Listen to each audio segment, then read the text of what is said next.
Hello दोस्तों, welcome back to Medicine Square. आज हम एक ऐसे टॉपिक पर बात करेंगे जो हमारी डेली प्रैक्टिस का सबसे कॉमन चैलेंज है, हाइपरटेंशन की डायग्नोसिस। आप सोचेंगे इसमें नया क्या है, बीपी अपरेटस लगाओ और अगर बीपी 140/90 से ऊपर है तो पेशेंट हाइपरटेंसिव है।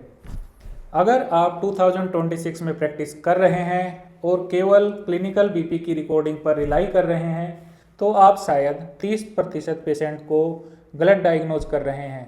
आज हम बात करेंगे यूरोपियन सोसाइटी ऑफ कार्डियोलॉजी और हाइपरटेंशन की गाइडलाइंस के उस टूल की जो अब गोल्ड स्टैंडर्ड बन चुका है, ABPM ambulatory blood pressure monitoring.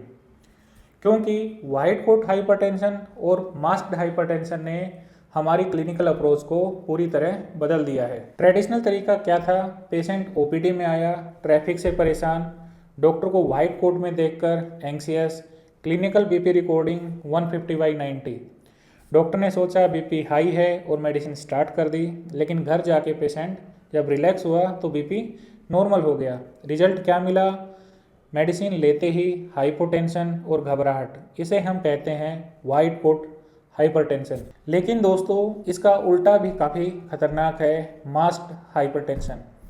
Clinic में पेशेंट का बीपी नॉर्मल है, से 120/80, लेकिन जैसे ही पेशेंट घर पर, ऑफिस में या अपनी बैक टू नॉर्मल लाइफ जाता है, जहां उसकी लाइफ स्ट्रेसफुल इवेंट से गुजर रही होती है, उसका बीपी शूट अप कर जाता है। हार्ट अटैक और स्ट्रोक के सबसे ज़्यादा हाई रिस्क पर ये पेशेंट होते हैं और हम इन्हें नॉर्मल बोलकर घर भेज देते हैं। यहीं पर रोल आता है एम्बुलेटरी ब्लड प्रेशर मॉनिटरिंग का। ABPM ambulatory blood pressure monitoring का कॉन्सेप्ट बहुत सिंपल है। हम पेशेंट को ये छोटा सा डिवाइस पहना देते हैं। ये 24 आवर्स तक हर 15 से 30 मिनट में ऑटोमेटिक बीपी रिकॉर्ड करता है, चाहे पेशेंट सो रहा हो, खा रहा हो या काम कर रहा हो।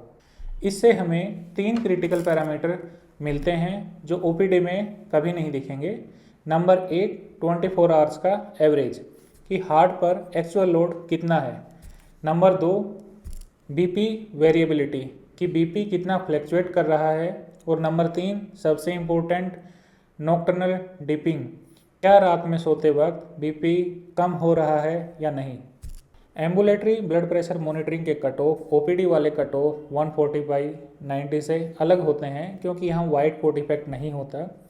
According to latest guideline, hypertension को डायग्नोज करने के लिए 24 आवर्स का एवरेज 130/80 से ज़्यादा होना चाहिए। डे टाइम बीपी यानी जागते हुए बीपी 135/85 से ज़्यादा होना चाहिए। अगर नाइट टाइम या सोते टाइम बीपी 120/70 से ज़्यादा है तो भी ये हाइपरटेंशन की कैटेगरी में आता है। एक प्रो टिप याद रखिए, अगर रात का बीपी यानी नॉक्टर्नल बीपी 120/70 से ज़्यादा है तो ये कार्डियोवास्कुलर रिस्क और किडनी डिजीज़ का सबसे स्ट्रॉन्ग प्रिडिक्टर है। So never ignore a non dipper. So message clear है, अगर डायग्नोसिस में डाउट है या पेशेंट हाई रिस्क लग रहा है तो केवल OPD रीडिंग पर मत रुकिए। प्रिस्क्राइब ABPM ये हाइपरटेंशन डायग्नोज करने का सबसे साइंटिफिक तरीका है। अगर आपको एम्बुलेटरी ब्लड प्रेशर मॉनिटरिंग की रिपोर्ट इंटरप्रेट करनी सीखनी है कि डीपर और नॉन डीपर क्या होते हैं तो कमेंट सेक्शन में ABPM लिखिए। मैं उस पर एक डिटेल्ड वीडियो आपके साथ बनाकर शेयर करूँगा। Thank you, stay healthy.